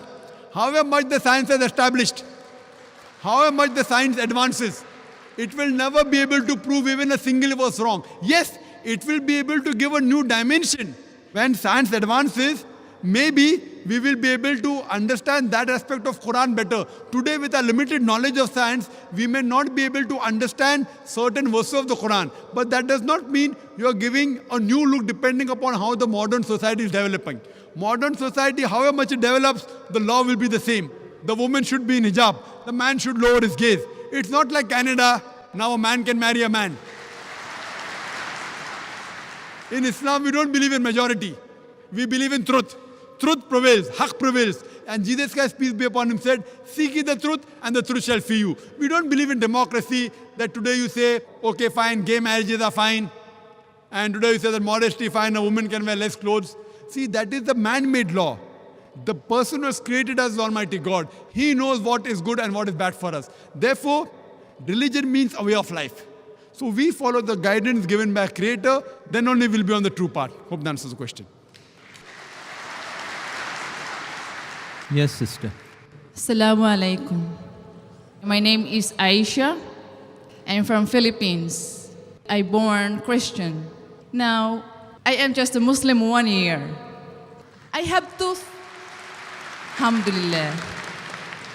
I would like to point out two things actually. The first thing is, I observe that most of us, Muslims, they strikes or we speak about the weaknesses of other religions. Why don't we show the good things as the models against them? Like what I've heard in this session, that we are more better than Christians. I am right now studying in Islamic Center, and according to our some teachers, they said that no one in the world can judge a person. Only Allah subhanahu wa ta'ala can say that his heart is good, he is good. No one can judge in the world. What do you think about it? Sister has a question that Allah subhanahu wa ta'ala is the only one who can judge the hearts, and I do agree with you. She is saying that why do we say that we are better? We should present what is good. Sister, what I did in this talk is I picked up the good things of Christianity. I'm trying to tell the Christians that actually if you follow the teachings of Jesus Christ, peace be upon him, it is good. I'm trying to uplift them. I'm not trying to degrade them. You have misunderstood my talk. What I'm trying to say when I made the statement that if Christian means a person who follows the teachings of Jesus Christ, peace be upon him, then we are more Christian than the Christian themselves. Trying to tell verse of the Quran, Ta'ala wila qalmitin sawa imbayna bainakum. Come to common terms as between us and you. I never said that we are better. We are following your Bible better. I'm saying, I'm telling them that why don't you follow your Bible also? At least follow what is common. I'm trying to pick up the good points of the Bible. That if your Bible says that be modest, the woman should cover the head, that the woman should wear the veil, the woman should be modest. I'm telling them, why aren't you modest? Where am I trying to prove that we are better than them? I'm trying to say that at least let us agree to follow what is common. Again, this is not my technique. It is what our Creator Allah has told us. It is not my style. Allah is telling me to do this. If you say it is wrong, then you are telling Allah is wrong. Allah says in Surah Al-Imran chapter 3 verse 64, Ta'ala wila qalmitin sawa imbayna bainakum. Come to common terms as between us and you. Which is the first term? Allah na'budu illallah. That we worship none but Allah. So we have to convey the message to the non-Muslims that come to common terms, and the best term is that worship only one God. Hope that answers the question. Yes, brother. Good evening, Doctor. I'm Rob from Philippines. I just want to be clarified about the role of Ismail, the son of Abraham, in Islam. But the question that what is the role of Ismail, may peace be upon him, in Islam? We believe that Ismail, peace be upon him, was the son of Abraham. He's not only mentioned in the Quran, he's even mentioned in the Bible. The Bible and the Quran, it does mention that Abraham, peace be upon him, he had two wives, Sarah and Hajra. And even in the Bible it's mentioned that the wife, same thing in the Quran. So Isaac, peace be upon him, Ishaq, is the son of Sarah, peace be upon her. And Ishmael is the son born from Hajra, peace be upon her. So both of them were sons of Prophet Abraham, peace be upon him, and both are prophets of God. We have to respect and love both of them. Hope that answers the question. Yes, brother. Assalamu alaikum. My question is kind of related to the one the sister started asking, and the other one who commented on picking good things in religions. See, I believe Islam is part of this continuous chain of religions. Like if we're talking about Judaism, Christianity, and Islam. in order to be a Muslim, you have to believe first in Judaism and Christianity. My question is, like the similarities and the crucifixion of the Christ, like, let me say the Islamic story about the crucifixion of the Christ, in other words. And I believe that it's, once this issue is clarified, we'll have no more major differences, like gaps will just turn off. The brother asked the question, he has posed two parts of the question, that a Muslim can only be a Muslim first if he believes in Judaism and Christianity and then Islam, which I disagree, brother. Allah says in the Quran in Surah Al-Imran, chapter number 3, verse number 19, Inna dina indallah al-Islam. The only religion acceptable in the sight of Allah is Islam. So what Moses, peace be upon him, preached was nothing but Islam. He never preached Judaism. What Jesus Christ, peace be upon him, preached was nothing but Islam. He never preached Christianity. The word Christianity doesn't exist in the Bible. Do you know that? The word Christianity doesn't exist in the Bible. The first time the word Christian is used in the book of Acts. In the book of Acts it says that the people of Antioch, they called the followers of Jesus Christ as Christians. It was a nickname given by the people of Antioch. Jesus Christ, peace be upon him, never heard the word Christian in his life. Do you know that? So where did he teach Christianity? So for you to say a Muslim should first follow Judaism, Christianity, then Islam is totally wrong. Inna dina indallah al-Islam. The only religion acceptable in the sight of Allah is Islam. What all the messengers preached is nothing but Islam. These, what you find, the Bible and the other books, they are the corrupted form of the original revelations. Now coming to your question, that what is the Islamic version of crucifixion? What Islam has to say about crucifixion? Quran says in Surah Nisa, chapter number 4, verse number 157, that they said in boast that we killed Jesus, the son of Mary, the Jews. They said in boast, we killed Jesus, son of Mary. وَمَا قَتُلُوا وَمَا صَلَبُوا. They killed him not, neither did they crucify him. وَلَكِنْ شُبِّهَ لَهُمْ. It was only made to appear so. And all those who differ are full of doubts. إِلَّا اتِّبَاعَ الظَّنِّ. With only conjecture to follow. وَمَا قَتَلُوا يَقِينًا. For a surety, they killed him not.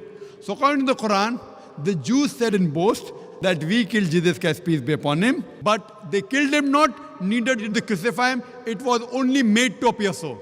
And all those who differ are full of doubts, with only conjectures to follow. For a surety they killed him not. So according to the Quran, we believe that Jesus Christ, peace be upon him, he was not crucified. It was only made to appear so. And I've had a debate on was Christ really crucified. Crucifixion means a person should die on the cross. And in my debate I've proved that Jesus Christ, peace be upon him, he did not die on the cross. So we don't have an English term for a person who's put on the cross but does not die. So the new word that we can coin is crucifixion. F-I-C-T-I-O-N, fiction, not fiction, not F-I-X-I-O-N. So what we believe, that it was a crucifixion. C-R-U-C-I-F-I-C-T-I-O-N, but it was not crucifixion, F-I-X-I-O-N. Because I proved in my talk that he did not die on the cross. To cut it short, to make the Christians realize, in one nutshell, how to prove that Jesus Christ, peace be upon him, did not die on the cross. He was not crucified. When Jesus Christ, peace be upon him, was asked by the people that, "Oh Master, show us some signs." So he replies in the Gospel of Matthew, chapter number 12, verse number 38, he says, "You evil and adulterous generation, you ask me for a sign. No sign shall be given except the sign of Jonah. For as Jonah was 3 days and 3 nights in the belly of the whale, so shall the Son of Man be 3 days and 3 nights in the heart of the earth." Now, anyone who's a Christian, he knows the sign of Jonah, he has to go to the book of Jonah. It is only one page, only 2 sides. And when you ask any Christian about the sign of Jonah, they will tell us that Jonah was asked by Almighty God to go to Nineveh to deliver the message, but he runs away from the commandment and goes to Joppa. So here, while he's traveling in the ship, there's a storm.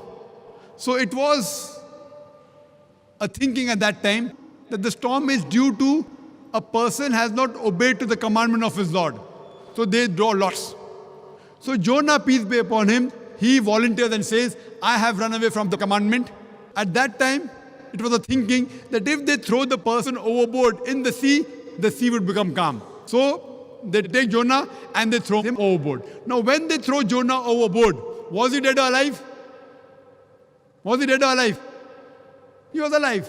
When he goes in the sea, normally in a raging sea, in a storm, a human being ought to die. But Jonah does not die. Peace be upon him. He is alive. A fish comes and gobbles him up. When the fish gobbles him up, was Jonah dead or alive? He was alive. If he dies, it's not a miracle. He is alive, it's a miracle. 3 days and 3 nights, the fish takes him around the ocean. The man ought to die because of suffocation. He does not die. It's a miracle. The fish vomits him out on the shore. He ought to die. He does not die. It's a miracle of a miracle of a miracle of a miracle. He's thrown overboard. He does not die. A fish comes and gobbles him up. He does not die. 3 days and 3 nights, he roams in the belly of the fish. He does not die. He's vomited out. He does not die. A miracle of a miracle of a miracle. So Jesus Christ, peace be upon him, said that as Jonah was 3 days and 3 nights in the belly of the whale, so shall the Son of Man be 3 days and 3 nights in the heart of the earth. Now when you ask a Christian, Jesus Christ, peace be upon him, in the sepulchre, in his grave, for 3 days and 3 nights, was he dead or alive? Was he dead or alive? The Christians tell us he was dead. But then there's a contradiction. For him to fulfill the prophecy of the sign of Jonah, he has to be alive. So only on this one prophecy, there are various ways I can prove he wasn't crucified. It proves that Jesus Christ, peace be upon him, did not die on the cross. He was alive. So based on this, we can prove from the Bible that Jesus Christ, peace be upon him, he did not die on the cross. Jesus Christ, peace be upon him, puts all his eggs in one basket. He says, no sign shall be given except the sign of Jonah. For as Jonah was 3 days and 3 nights in the belly of the whale, so shall the Son of Man be 3 days and 3 nights in the heart of the earth. And further, if you analyze, even 3 days and 3 nights, it is not fulfilled. Because on Friday he's put on the cross. So before Saturday comes, he's put down. He's in the grave. When? When he's put in the grave? He's put on Friday night. He's there on Saturday full day. Saturday night. Sunday morning is out. So it's 2 nights and 1 day. So even the prophecy of 3 days and 3 nights is not fulfilled. But surely if he has to fulfill the other way, like Jonah, he has to be alive. And I've given various arguments from the Bible and proofs that Jesus Christ, peace be, was not crucified. You can take my videotape. I had a debate with an Arab Christian, an Iraqi Christian. Was Christ really crucified? And I proved there that he was not crucified, he was raised up alive. Hope that answers the question. The next question from a non-Muslim brother here on this mic. Hi, sir. Thank you very much for answering all the questions, for your patience. It's very, very helpful. I just have another question. The first verse that was revealed to Prophet Muhammad, peace be upon him, was Ikra Bismika, yeah? Read in the name of your Lord who created. Now the question is, if the angel Gabriel said to Prophet Muhammad, peace be upon him, that read in the name of your Lord, right? One scenario could be that he was reciting and he was asking Prophet Muhammad to, peace be upon him, to recite after him, yeah? But the answer of the Prophet, peace be upon him, was, I cannot read, right? Now, that shows that the angel was actually showing him something which was written, because if he was just repeating, if the angel was just saying something and was just asking the Prophet to just recite after him, it doesn't require the Prophet to know how to read or write. Yeah, it's just repeating. Yeah, so that means it was actually something written that the angel was wanting the Prophet to read. And hence his reply was that I can't read. Yeah, so, but we know that the Quran was not written, it was later that it was compiled into a form of a book. But the first sentence kind of suggests that there was something written at the first place. So what do you suggest in this? That was the question, that when the first word was revealed, Ikra, the Prophet said, Ma ana biqari, I am not learned, I cannot read. So he's assuming that that means something written was shown. It's not a must. For example, if there's a person here, even if I tell him that read, even if I don't show him something, he will say that I'm illiterate or I cannot read. It's not necessary I have to show him something. Fine? It may be, it may not be. It's not a must. when I'm asking someone to do something, that I have to show something. I can just say, why don't you read? It's not much that I should show him something. So a person who cannot read may voluntarily come and say that I cannot read. It's not necessary to tell you, okay, show me what to read. Oh, this thing. No, this thing I can't read. So even if you don't show me when I cannot read, so what's the use of you showing me that thing? If someone tells me read Japanese, I'll say I cannot read. I'll not say, okay, where is it? Show me where is Japanese. If you tell me, Brother Zaki, read Japanese, I'll say, what to read? Show me Japanese. I'll say I cannot read Japanese. Correct? Do you get it? Now we would even start the session of one slip and one question on the mic. The next question, the question from Brother Rajesh, he says, Quran is a holy book from Allah and it has been written by Allah Himself. If Bible matches a lot with the Quran, then who is the writer of the Bible? There is a connected question about the similar topic. This is from Mrs. Khan. My staff questions me that since the Bible came first, the Quran is taken from there rather than copied in certain aspects. Please help to clarify this. As far as the first question is concerned, that if Quran is the word of God and many things of the Bible match with the Quran, that means who is the writer of the Bible? Is God the writer of the Bible? We agree that Quran is the word of God. Now, whatever matches with the Quran, that portion we do not mind as accepting to be the word of God. But that does not mean that the whole of the Bible is the word of God. What we believe that Injil was a wahi, the revelation which was given to Jesus Christ, peace be upon him. But since it was meant for that time and only for those people, Almighty God did not feel it fit to preserve it. But Quran, since it is the last and final revelation, Almighty God says in Surah Hijr, chapter 15, verse number 9, we have revealed the Quran and we shall guard it from corruption. So, today Quran is the Furqan, the criteria to judge right from wrong. So whatever matches with the Quran, we say, this portion we have got no objection in accepting to be the word of God. So if you ask me, who is the author of the Bible? So today the Christian scholars, they say that there are various different authors of each book. The Bible is derived from the Greek word biblos, meaning the book of books. So the present Bible, according to me and according to scholars, it is a mixture. It does contain in some places the word of God, that is remnants of the Injil. It even contains the word of the prophets. It even contains words of historians. Unfortunately, it even contains pornography. It's a mixture. So who's the author? Many human beings also wrote, according to the Christian scholars. John, Matthew. It is gospel according to John. Gospel according to Matthew, Gospel according to Luke. What Quran says is Gospel according to Jesus Christ, peace be upon him. What we believe in the Injil, which was given to Jesus Christ, peace be upon him. But what the Bible contains is Gospel according to Matthew, Gospel according to Mark, Gospel according to Luke, Gospel according to John. What we believe is Gospel of Jesus, peace be upon him. So even the Christian scholars say, this has been written by human beings. So we cannot attribute the complete Bible as the word of God. Regarding the second part of the question asked by the other sister, that one of the staff says that if Bible came first, that means the Quran has been copied from the Bible. Yes, it can be one of the ways. But second also can be that if there are similarities, maybe the source is same. So part of the material of the Bible is matching with the Quran. So that part of the Bible which matches with the Quran, the source can be same, that is Almighty God. But to say that it has been copied, the same way you'll have to say that Jesus Christ, peace be upon him, copied from the Old Testament, and the Christian will say no. What we believe, that the basic message of all the revelations is the same about Tawheed, believing in one God. So this message is the same. But imagine, there are hundreds of scientific errors in the Bible. Now, if you say it has been copied and people assume, Nauz Billah, that Prophet Muhammad, peace be upon him, copied the Quran from the Bible, that means Prophet Muhammad, peace be upon him, he corrected. Scientific errors he didn't copy. That means he was a great scientist. So while copying the Bible says the light of the moon is its own light. The Quran says the light of the moon is reflected light.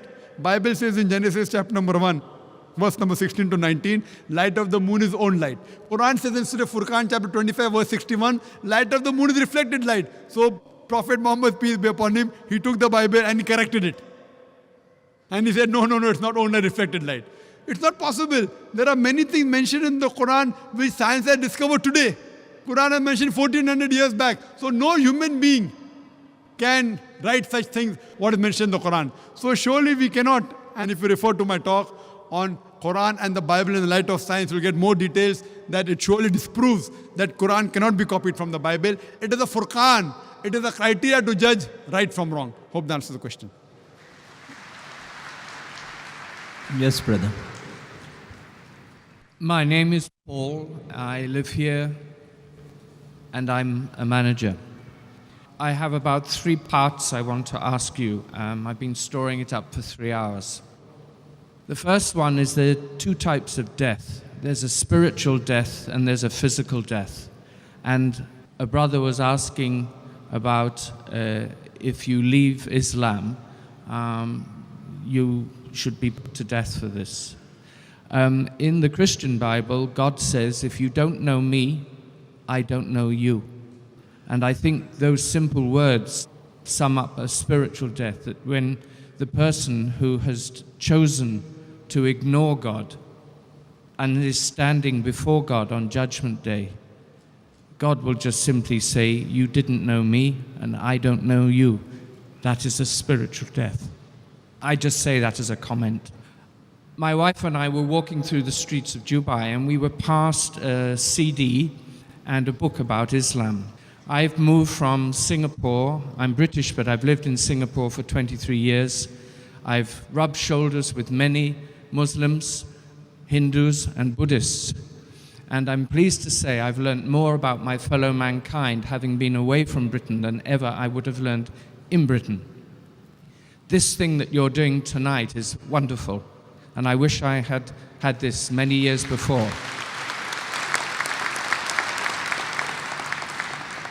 One of the signal absences in this treatise on Islam was nobody talked about the devil, nobody talked about sin. And I was puzzled because in Christianity it is always constantly the fight between good and bad. In the Old Testament, which was the first thing that I learned, there were a lot of similarities with Islam. People are slaughtering cows and sheep and goodness knows what to atone for their sins. And the more I gather, the worse the sin, the more animals that were killed. And in the big temple courtyards, there were just vast areas for burning these animals on the altars. Why has that stopped? If Islam is drawing on a lot of the Old Testament things, what I know as the Old Testament, Abraham had a wife called Sarah. How do you know this? You know it because it was recorded. Would you agree, therefore, in the New Testament that the people who wrote and recorded those things, are they telling the truth? I'm asking you a question which I hope you'll answer in a minute. Are they telling the truth, or is this made up? And therefore, why are we not even today slaughtering animals left, right, and center to atone for our sins, because there is another forgiveness? The last point I want to make is, I was absolutely amazed, I learned this in Singapore, that there were historians at the time Jesus was observed to have been crucified who were not Christians. There was no reference to what religion they had, but they recorded that this man Jesus lived. Yes, we know he lived. You acknowledge as Muslims that he lived. But he was observed to have been crucified. And it is recorded in the Bible by the same people who I'm asking you, do you believe that Mark, Matthew, Luke, and John existed? Was this a made-up story? Because if all the other things have been observed, Jesus said this, or Jesus said that in the red writing in the Bible, where is the line between something happened and something didn't happen? I'm sorry, it's a long question. No problem. I answered the question. The brother asked a very good question. He said that in my talk, for example, I mentioned that Abraham had another wife by the name of Sarah. may peace be upon them. How did I come to know? From the Bible. So he's asking me that many things of Islam, there are similarities in the Old Testament. Now when we go to the New Testament, how do I pick and choose? Why don't I believe in the writers? Brother, anything, whether it's part of the Old Testament or New Testament, whether it's part of a Hindu scripture or any other scripture, I as a Muslim, I consider, as far as I'm concerned, I'll come up with the others later on, as far as a Muslim is concerned, this Quran is my Furqan. Furqan is the criteria to judge right from wrong. And our beloved Prophet Muhammad said, Ballighu anni walau ayah. Propagate even if you know one verse. And there is no problem if you quote from the scriptures of the Ahl Kitab. Now, as far as the scriptures of the Jews and Christians are concerned, there are 3 rules to be followed. Rule number 1, if it matches with the Quran, we have got no objection in accepting that portion to be the word of God. Point number 1. Point number 2, if it goes against the Quran, we reject it. It cannot be the word of God. Irrespective who wrote it, Paul, Matthew, Mark, John, whoever. Rule number 1, if it matches with the Quran, because this has been proved to be the word of God as far as we are concerned. Scientifically, everything. Even a logical person, if he finds out this is the word of God, and then if he compares whatever matches with the thing which has been proved, like this is our ruler. You know, we have a measuring tape. Once it has been confirmed this is correct, then we use this as a Furqan, as our Mizan. So what is there in the Old Testament, New Testament, Buddhist scripture, Hindu scripture, what matches with the Quran, we have got no objection accepting that is the word of God. What is contrary to the Quran and the Sahih Hadith, we reject it, it can't be true. Now what is not matching with the Quran, but not even contradictory, it is optional. Do you understand? Optional. Optional means may be right, may be wrong. So those things which are mentioned in the Bible, Old and New Testament, which match with the Quran, is what I quoted today. 100%. We have got no objection in accepting this portion as the word of God. There are many things which go against the Quran, which I can give a talk on differences between Islam and Christianity. There are certain things which are optional. Neither go against the Quran, is neither matching with the Quran. So these portions which is neither going against the Quran or matching with the Quran are optional for us. So those writings which go against the Quran, I cannot accept as the word of God. So all those authors of the New Testament which go against the teachings of the Quran, I reject it. What matches, I say can be the word of God. What doesn't match, neither goes against, is optional. As far as a non-Muslim is concerned, we use logic. If you keep the Quran aside, today, due to advancements of science and technology, today is the age of science and technology. Now, if you use the yardstick of science and technology to the Bible, you will find hundreds of mistakes. About the creation of the universe, there's a mistake. The Bible says, as I mentioned earlier, that Almighty God, in Genesis chapter 1, verse number 16 to 19, He created 2 great lights. The greater light, the sun, to rule the day. The lesser light, the moon, to rule the night. So moon doesn't have a light of its own. It's a contradiction. It's a scientific error. There are various such errors. Various. Only in Genesis chapter number 1, you can find plenty errors. There are mathematical contradictions. There are scientific errors. There is obscenity. So leave aside Quran. Even if a normal human being who keeps his mind open and reads, we can surely not agree, this portion can surely not be the word of God. If there are scientific errors, if there are contradictions, if there's pornography, any normal human being who has an open mind will never accept this thing to be the word of God. The remaining things becomes optional. So this is what we use, brother, as a strategy to identify. So a student of comparative religion, whenever he picks up a scripture, he uses the strategy and he tries and reads the scripture and then he analyzes how good, how authentic is the scripture, brother. So this if you use with the Bible also, you find there are many errors, there are many contradictions. Even if you don't have the Quran, a normal human being cannot accept this to be the word of God as a whole.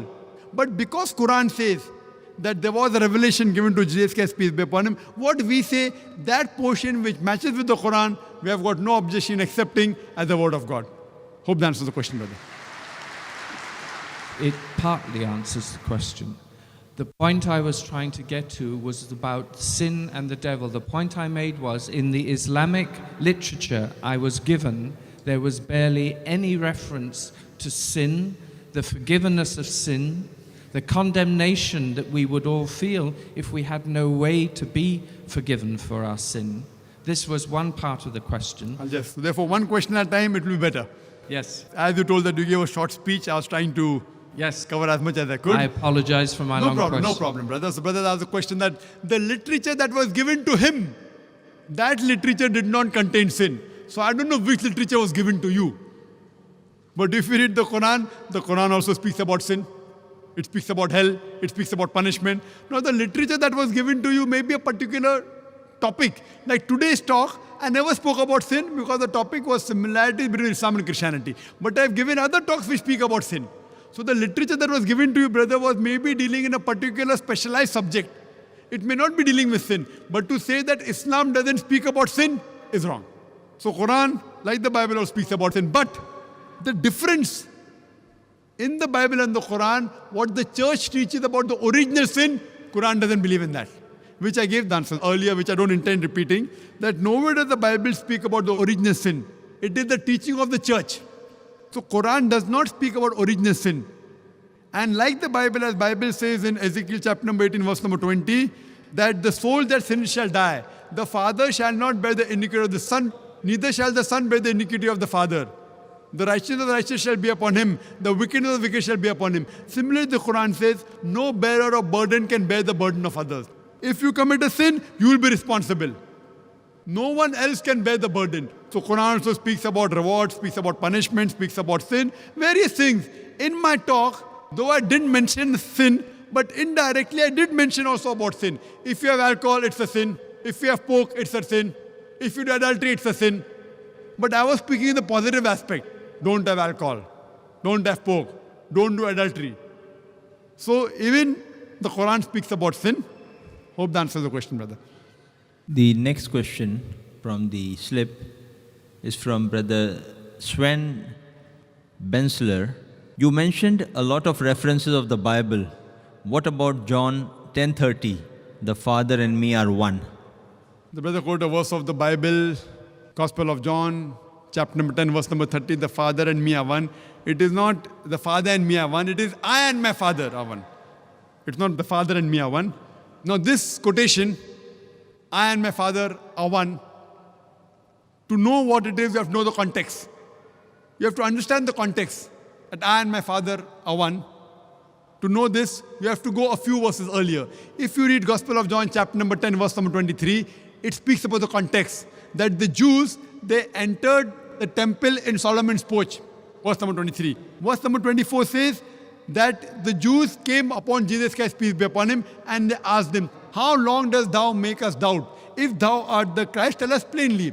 Verse number 25 says, I have told you, but you believe not in me. The work that I do, they bear witness of my Father. Verse number 26 says, you do not believe in me because you are not my sheep. Verse number 27 says, my sheep, they hear me and they follow me. Verse number 28, I give them eternal life. No man can pluck them out of my hand. Verse number 29 says, my Father that giveth to me is greater than all. No man can pluck them out of my Father's hand. I and my Father are one. So in context, it means in purpose. Verse number 28 says that no man can pluck them out of my hand. Verse number 29 says, my Father is greater than all. No man can pluck them out of my Father's hand. Verse number 30, I and my Father are one. So it means they are one in purpose. If I say my father is a medical doctor and he is a doctor, I am a medical doctor and my father are one, it means we are one in profession. It does not mean one in person. But the Christians say, no, it means one in person and my Father are one, indicates that Jesus Christ, peace be upon him, is God. If I agree for sake of argument.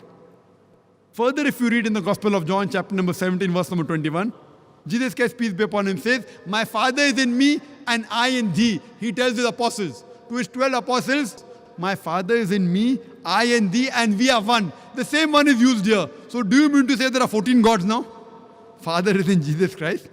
Jesus Christ, peace be upon him, is in the apostles. So there will be 14 gods. So you have to coin a new word. Instead of Trinity, you have to coin a word for 14 gods. Here what Jesus Christ, peace be upon him, meant the same one was used, that one in purpose. And further it's mentioned in the Gospel of John, chapter number 17, verse number 23, that Jesus Christ, peace be upon him, he tells the apostles that I am in you and you and me, we are one. That means one in purpose. And immediately you read further, Gospel of John chapter 10 verse number 31, the Jews, they pick up stones to stone Jesus Christ, peace be upon him. Verse number 32, Jesus Christ, peace be upon him, says, many of good works have I done. For which of my good works do you stone me? Verse number 33, all this is from my head. Any Christian who has a Bible can open and check up all the references I'm giving. Gospel of John chapter number 10 verse number 33 says that we don't stone you for good works.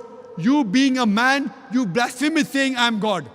Verse number 34 says that isn't it mentioned in your scriptures that ye are gods and the one to whom the word of God comes is called as God. Your scripture is not broken. So here if you read in context, that I and my Father are one is in purpose. It doesn't mean that they are one in unity, and it doesn't claim at all that Jesus Christ, peace be upon him, is God. Otherwise it would mean that there are 14 gods. So what it means is that the purpose of Almighty God and Jesus Christ, the messenger of God, is one and the same. Hope that answers the question. Yes, brother. Rahul again, thank you for giving me the chance again. Just another question I had in mind. Dr. Naik, coming from India, you would, I suppose you know about when it comes to marriages in India, they do horoscope matching before going ahead with the match. I know that this is strictly forbidden in Islam, but I just want to know, is this categorized as shirk or is it just makruh and something that you should try not to get into? This question is as far as reading horoscope, reading the future, and the kundli, it's a Hindu culture. Is it shirk or is it haram in Islam?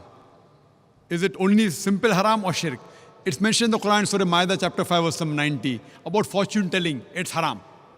It is prohibited. It is a big sin in Islam. Hope that's the question. Okay, thank you so much. Next question from Carolina D'Souza on the question slip. In your talk, you singled out Jesus as a very unique person. Then you emphasized how Moses and Prophet Muhammad, peace be upon him, were mortals. Doesn't this comparison make Jesus more special? The question posed by the sister is that when I spoke about Jesus Christ, peace be upon him, in comparison, I proved that Muhammad and Moses, peace be upon him, they were mortals. Doesn't it make Jesus Christ, peace be upon him, special? Special, yes, but not God. Special, yes. He's a special messenger. Every messenger was given a speciality. A speciality. Like Moses, peace be upon him, he is called as Kalimullah, that Almighty God spoke to him. So in that way he was special. Same way Jesus Christ, peace be upon him, he was special because he was born miraculously without any male intervention. Because Jesus Christ, peace be upon him, was born miraculously without male intervention, he was special. But that does not make him God. You know what people say? Normally some of the Christians, Jesus Christ, peace be upon him, he had a mother, he had no father. So who's the father? The Almighty God. So just because he had no worldly father, if it makes him God, the reply is given in Surah Al-Imran, chapter number 3, verse number 59. It says, Inna masala Isa in the like masala Adam. Halaka min turab, summa qala lahu kun fayakun. That the similitude of Jesus is the same of Adam, peace be upon him. He was made from dust and said, be it was. If you say that Jesus Christ, peace be upon him, Almighty God, because he had no father, then Adam, peace be upon him, according to the Quran and the Bible, he had no mother and no father. So do you mean to say he's a greater God? So it is just a miracle of Almighty God. That does not mean Jesus Christ, peace be upon him, is God. Neither does it mean that Adam, peace be upon him, is God. Hope that answers the question. Yes, brother. My name is Neto Raymond. I work in Dubai as a salesman. Now my question is just on fasting. I just want to know how somebody can control himself by fasting from morning up to in the evening. We know very well that Jesus himself fasted for 40 days. And yet you say that Muslims are more Christians than Christians themselves. We're asking the question that Muslims, we fast from dawn to sunset, and Jesus Christ, peace be upon him, fasted for 40 days. You say that. 40 days. There is no mention of Jesus Christ, peace be upon him, fasting for 40 days in the Quran. And even the Christians, when they fast, they don't fast like the Muslims do. There were different sort of fasting depending on which sect you belong to. Some sect for fasting is not having non-veg. Some sect they have only boiled food. So there are different sects in Christianity which fast in different ways. I don't know of any sect in Christianity which fast for 40 days. If they fast, they may have, no non-veg, only vegetables, that's their type of fasting. Some fasting is only having boiled food, that's their fasting. There are different types in different sects, but I don't know of any sects in Christianity which fast like the Muslims or neither like they fast for 40 days continuously like the way you're saying. Hope that answers the question, brother. The next question on the slip is a short information question from Ansari Iman. Asked for Dr. Zakir Naik's email ID.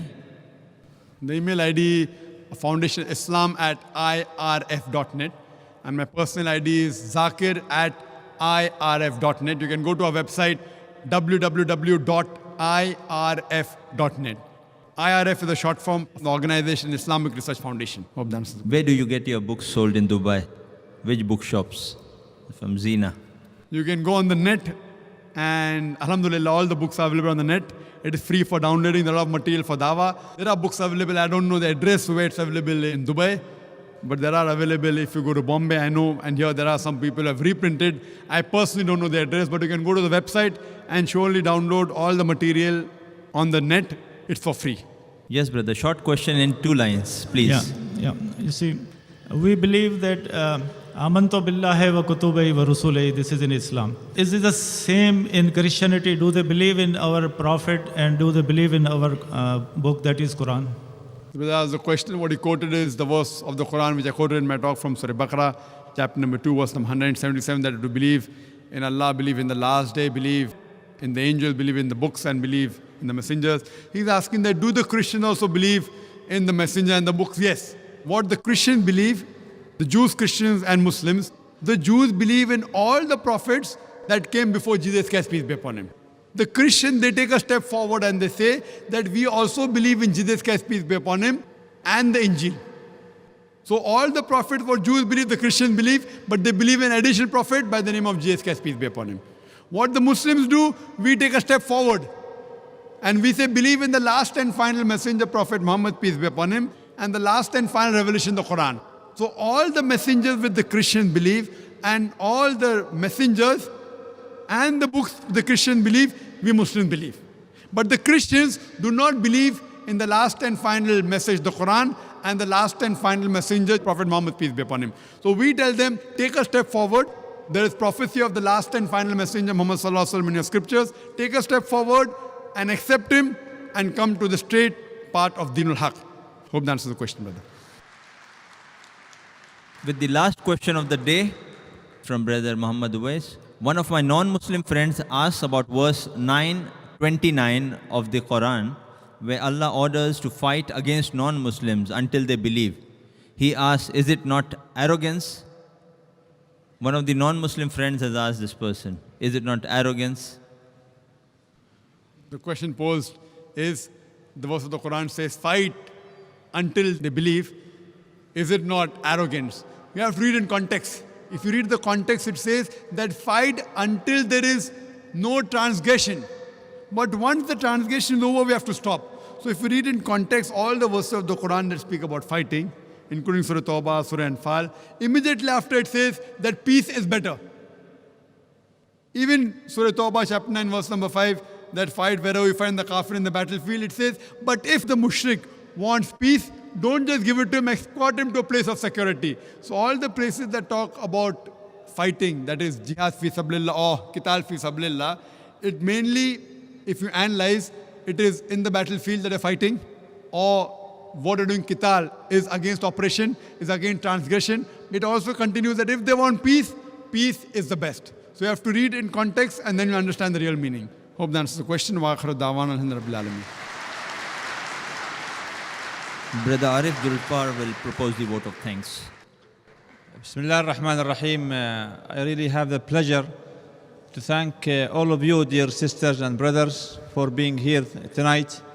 And I pass my thanks to our dear guest, Dr. Zakir Naik, and his brother, Dr. Muhammad Naik. Assalamu alaikum wa rahmatullahi wa barakatuh. Shukran.